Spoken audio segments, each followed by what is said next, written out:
Have you ever been asked to take on a title promotion, but not had any adjustments made to your salary?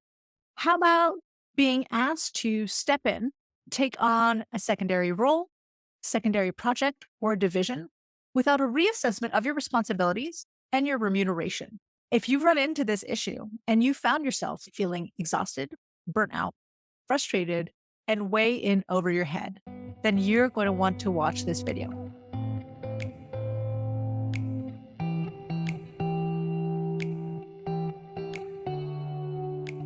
Hi, my name is Dr. Alessandra Wall. I am the founder and principal coach at Noteworthy.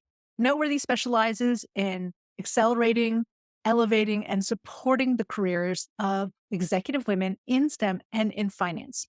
The women at Noteworthy are smart, they are driven, they are ambitious. They want to have a seat at the table and a voice at the table.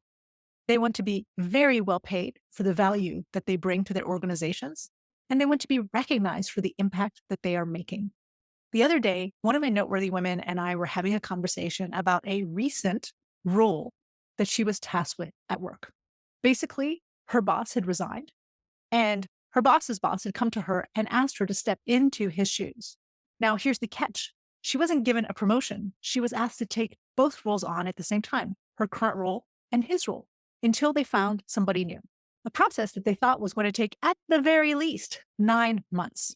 Because my Noteworthy woman is like many of the leaders I help, excellent at her job, highly responsible, and the type of leader who wants to step in and support her team and her organization, she said yes. Fast forward to today, she is exhausted. She is burnt out.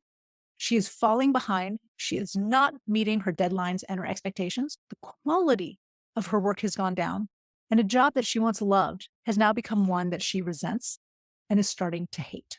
If you've ever been in the situation, or if you know somebody who's in the situation, I want you to understand that you always have a choice and that it might not be too late to have a conversation that you should have had the first time the new role was offered to you. The first thing you want to do, whether you are going to decline or accept the role, is thank the person who came to you and acknowledge the fact that in coming to you, they are paying you a compliment. The second thing you want to do is educate that person and help them understand what is already under your purview. What are all the responsibilities? What are all the projects? Who are all the people who are counting on you to execute at the highest level? Oftentimes, we assume that our bosses and our supervisors know exactly how we spend our days.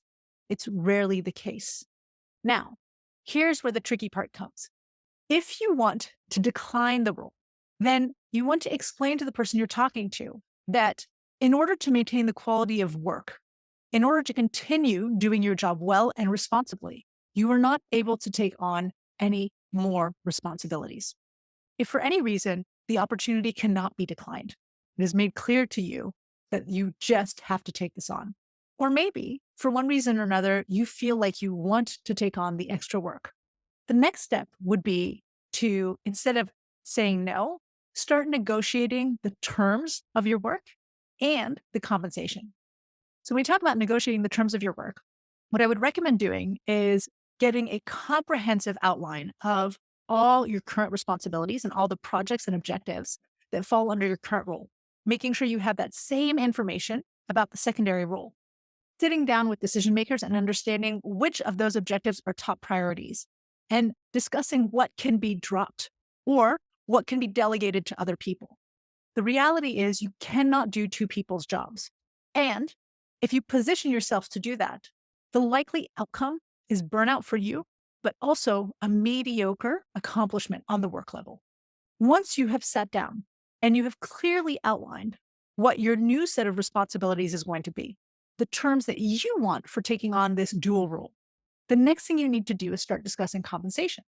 If you are going to take on more work and your pay is not adjusted to reflect the additional work, the additional responsibility, and the additional impact, you have just been demoted.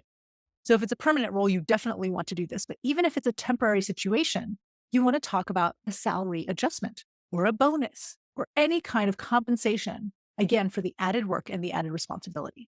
Anytime you are taking on more responsibility and more work in your roles, you need to make sure that that work, that extra responsibility is being reflected in your salary, in your pay, or in your compensations. It's never too late to have these conversations, especially if you're finding that the consequence of saying yes to too many things means that you're starting to drop the ball. If you found these suggestions to be helpful, I'd love to hear from you.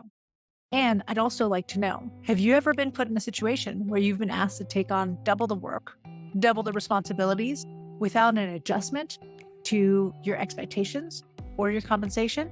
Once again, I'm Dr. Alessandra Wall, founder and principal executive coach at Noteworthy, and I'm here to remind you that you can have a career that is widely successful and deeply fulfilling.